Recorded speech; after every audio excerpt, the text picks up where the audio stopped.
Hello students, I hope आपको जो मैंने लास्ट लेक्चर में increasing return to a factor करवाया था आप सभी को अच्छे से क्लियर हो गया होगा। अगर फिर भी आपको कहीं भी डाउट लगता है तो आप विदाउट हेजिटेशन पूछ सकते हैं उसको।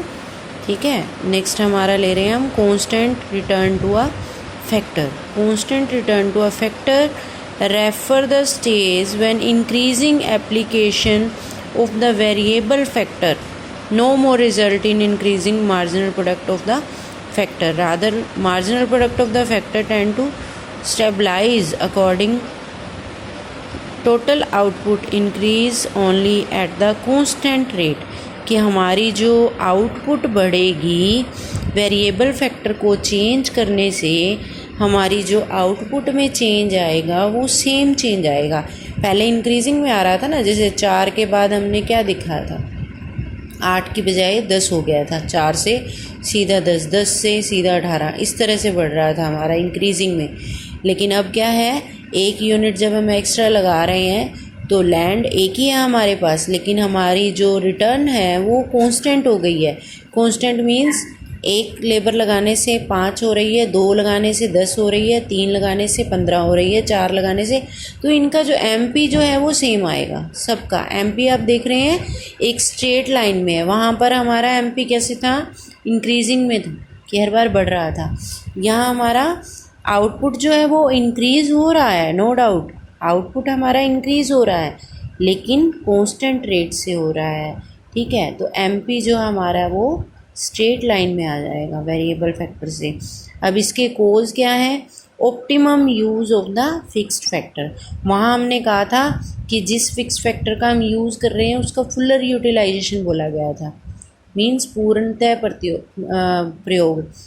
तो इसमें क्या था, कुशल, इसमें क्या आ जाएगा, ऑप्टिमम बोलते हैं हम कि जितना हम उसको मैक्सिमम यूज़ कर सकते थे उतना हमने उसको मैक्सिमम यूज़ किया, उसके बाद जो उचित उसका उपयोग है वो फिक्स्ड फैक्टर का, कि उसकी जो कैपेसिटी है उस लैंड की वो इतनी ही है कि 1 पर्सन काम करे तो 5 यूनिट प्रोड्यूस करे, 2 करें तो 10 करे।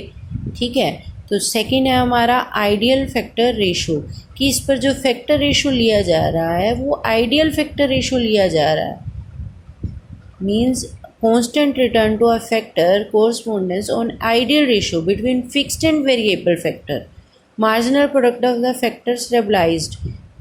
क्योंकि हमारा जो MP है यहाँ पर स्टेबलाइज होकर सबका इक्वल आ रहा है जो हमारा आइडियल फैक्टर रेशो बता रहा है। ठीक है, नेक्स्ट है हमारा most efficient utilization of variable factor, कि वेरिएबल फैक्टर को हमने जब बढ़ाया तो हमने क्या देखा कि जिस पर्सन को हम पहले ऑलरेडी लगा रखा था काम में उसकी काम करने की कैपेसिटी और सेकंड की कैपेसिटी, थर्ड पर्सन की कैपेसिटी, फोर्थ पर्सन की कैपेसिटी सबकी सेम आ रही है। इट मीन्स वहाँ उनका जो एफिशिएंट है, एफिशिएंसी है, वो क्या है, मोस्ट एफिशिएंट यूटिलाइजेशन, मीन्स वो अपनी एफिशिएंसी को अच्छे से यूज़ कर रहे हैं। ठीक है, अपनी एफिशिएंसी को अच्छे से यूज़ कर रहे हैं। और पीछे वाले में हमने किया था increased efficiency of variable. Increased क्यों, क्योंकि 1 पर्सन 4 यूनिट लगा रहा था, दूसरा पर्सन 4 की जगह 8 होना चाहिए था लेकिन 10 आ रहा था, वहाँ हमारी एफिशिएंसी क्या थी, इंक्रीज थी। और यहाँ हमारी most efficient utilization of variable factor की 1 पर्सन अपनी मोस्ट एफिशिएंट यूटिलाइजेशन जो है वहाँ पर दे रहा है। तो ये कोज थे हमारे constant return to a factor. तो इसकी 3 स्टेजेस हमने पढ़नी है अभी, जिसमें से एक इंक्रीजिंग मैंने आपको कल करवाई थी और आज कांस्टेंट वाली है, और नेक्स्ट हिंदी मीडियम में भी बता रही हूँ यही मैं।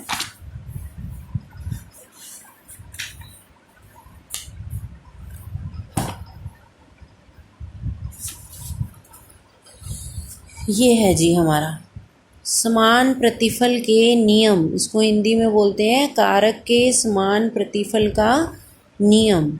ठीक है, तो इसमें क्या होगा, हमारा कारक के समान प्रतिफल से आशय उस स्थिति से है जिसमें उत्पादन के परिवर्तनशील साधन की प्रत्येक अतिरिक्त इकाई का प्रयोग करने से परिणाम स्वरूप फर्म के कुल उत्पादन में समान दर से वृद्धि होती है, कि जो प्रोडक्शन जो बढ़ रहा है वो सेम बढ़ रहा है। इस स्थिति के में उत्पादन के परिवर्तनशील कारक की सीमांत लागत और सीमांत उत्पादन स्थिर रहता है। मार्जिनल की बात कर रहे हैं हम, तो मार्जिनल प्रोडक्ट क्या है हमारा, सेम आएगा। इसमें जो एग्जांपल लिया है वो 4 का ही लिया है, 4, 8, 12, तो मतलब 4 का ही प्रोडक्शन जो है हर बार बढ़ रहा है जब हमने लेबर को इंक्रीज़ किया है। तो वही डायग्राम दे रखे हैं। नेक्स्ट हमारे कोर्स दे रखे हैं इसी में कि उत्पादन के स्थिर कारक का अनुकूलतम प्रयोग, कि जब उत्पादन के स्थिर कारक के परिवर्तनशील कारक की अतिरिक्त इकाइयों का अधिक प्रयोग किया जाता है तो एक ऐसी स्थिति आ जाती है कि उत्पादन के स्थिर कारक का अनुकूलतम प्रयोग होने लगता है। मीन्स जितना उसका हम यूज़ कर सकते थे उतना हम कर रहे हैं, उसके बाद वो क्या हो गया, कांस्टेंट हो गया। पहले अधिकतम होता है, उसके बाद वो स्थिर हो जाता है। और सेकेंड है उत्पादन के स्थिर कारक का अनुकूलतम प्रयोग।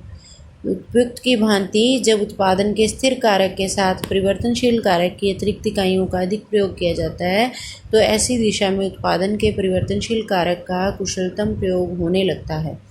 इसका मुख्य कारण उत्पादन के परिवर्तनशील कारक का सबसे अधिक उपयुक्त प्रयोग संभव होना है। जब परिवर्तनशील कारक का सबसे अधिक उपयोग संभव होने लगता है तो ऐसी दिशा में परिवर्तनशील कारक का सीमांत उत्पादन मार्जिनल प्रोडक्ट जो है वो अधिकतम मात्रा पर होकर स्थिर हो जाता है। कि हमने लैंड की बात की, अनुकूलतम मैंने बता दिया कि जैसे जैसे हमने उसको यूज़ किया उसकी प्रोडक्टिविटी कम होती गई तो वो एक ऐसी स्टेज आ गई जहाँ हमारा वो स्थिर हो गया। सेकंड यही है कि जब हमने वेरिएबल फैक्टर लगा कर उसको उस पर प्रोडक्शन किया तो वो अपनी प्रोडक्टिविटी के अकॉर्डिंग जितना उसको यूटिलाइज़ किया जा सकता था, वेरिएबल फैक्टर जितना अपना यूटिलाइज़ कर सकता है एफिशिएंसी को, उसने वहाँ पर इंक्रीज़ किया। नेक्स्ट है कारक अनुपात का आदर्श होना। उत्पादन के समान प्रतिफल के नियम के लागू होने का एक मुख्य कारण है आइडियल फैक्टर रेशो, आदर्श कारक अनुपात। आदर्श कारक अनुपात होने पर उत्पादन के परिवर्तनशील कारक का सीमांत उत्पादन जो है वो अधिकतम मात्रा पर स्थिर हो जाता है। कि जो मार्जिनल प्रोडक्ट है हमारा हमने निकाला है वो अधिकतम हो गया और वहाँ पर स्थिर हो गया अपनी जगह पर। ठीक है, तो ये था हमारा समान प्रतिफल के नियम। नेक्स्ट जो है हम घटते प्रतिफल का नियम हमारे नेक्स्ट लेक्चर में करेंगे। तो ये आपका इम्पोर्टेंट चैप्टर है, इसको आपने साथ ही साथ रीड करना है। ठीक है, thank you, have a nice day.